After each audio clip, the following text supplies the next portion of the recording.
UDF യോഗത്തിൽ നീരസം പ്രകടിപ്പിച്ച രമേശ് ചെന്നിത്തലയ്ക്ക് സംസാരിക്കാൻ അവസരം നൽകിയില്ല. പ്രതിപക്ഷ നേതാവ് ഒരുക്കിയ വിരുന്നിൽ പങ്കെടുക്കാതെ ചെന്നിത്തല മടങ്ങി എന്നുള്ളതാണ് അറിയാൻ സാധിക്കുന്നത്.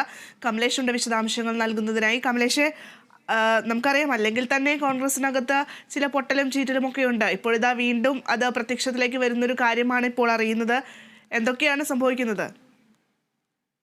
ഭദ്ര, തീർച്ചയായും കോൺഗ്രസിനെ സംബന്ധിച്ച് ഈ തെരഞ്ഞെടുപ്പിന് ശേഷമുള്ള ഏറ്റവും പ്രധാനപ്പെട്ട 2 യോഗങ്ങളാണ് ഇന്ന് തിരുവനന്തപുരത്ത് നടന്നിട്ടുള്ളത്. ഒന്ന് KPCC നേതൃയോഗവും അതുപോലെ തന്നെ UDF യോഗവുമാണ് ഇന്ന് പ്രധാനമായും നടന്നത്.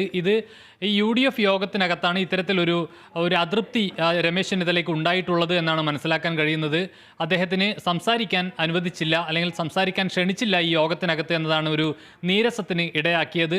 മറ്റ് ഘടകകക്ഷികളുടെ നേതാക്കൾ എല്ലാവരും സംസാരിച്ചപ്പോഴും രമേശ് ചെന്നിത്തലയ്ക്ക് അത്തരത്തിൽ ആ യോഗത്തെ അഭിസംബോധന ചെയ്ത് സംസാരിക്കാനുള്ള ഒരു അവസരം നൽകിയില്ല എന്നൊരു ആക്ഷേപമാണ് ഇപ്പോൾ ഉയർന്നു വന്നിട്ടുള്ളത്. അതിലുള്ള നീരസം അദ്ദേഹം പരസ്യമാക്കുകയും ചെയ്തു എന്നുള്ളതാണ്.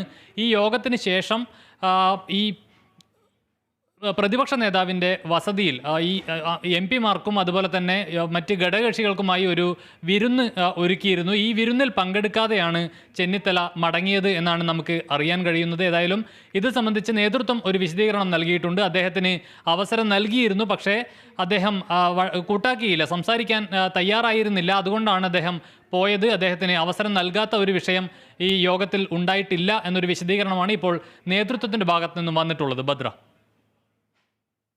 ശരി, കമലേഷാണ് വിശദാംശങ്ങൾ നൽകിയത്. എന്തായാലും UDF യോഗത്തിൽ രമേശ് ചെന്നിത്തലയ്ക്ക് നീരസമുണ്ടായിരിക്കുന്നു എന്നുള്ളതാണ് ഏറ്റവും ഒടുവിൽ നമുക്ക് ലഭിക്കുന്ന വിവരങ്ങൾ. എന്തായാലും ചെന്നിത്തലയ്ക്ക് സംസാരിക്കാനുള്ള അവസരം നൽകിയില്ല എന്നുള്ളതാണ് ഉയരുന്ന ആരോപണം.